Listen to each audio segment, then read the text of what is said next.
माझी मुलगी आज 8 वर्षाची आहे, पण ज्यावेळेस तिचा जन्म झाला 3 महिन्यानंतर कळालं की हिला थॅलिसिमियाचा आजार आहे.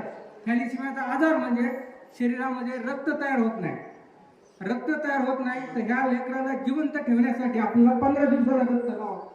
जर रक्त नाही लावलं ते जीवन जगू शकत नाही. पण ह्या मुलीलाही तसाच आजार होता. पप्पाचा आशीर्वाद घेतला आणि हा आजार आता व्यवस्थित होत आहे. मला माहित नव्हतं म्हणून मी विचारलं. जे माहिती आहे ते कबूल करावं लागतं. म्हणजे ते माझे नाव शोभा गायकवाडी, मी धाराशिवची आहे. ही माझी मुलगी आहे. तिला लहानपणापासून ब्लड द्यावं लागत होतं महिन्यातून 2 वेळेस. ही माझा अनुभव इतिहासात नोंद करण्यासारखा आहे. तर हिला HBच वाढत नव्हता. तर जेव्हा महाराजांचं दर्शन घेतलं, मी पारायण चालू केलं, तेव्हापासून 1 महिना झालं तिला मी ब्लड दिलेलं नव्हतं.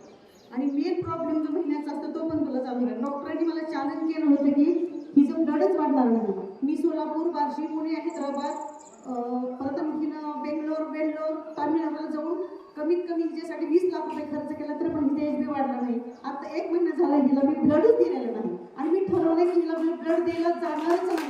किती काही करू पण मी ब्लड द्यायला जाणार नाही.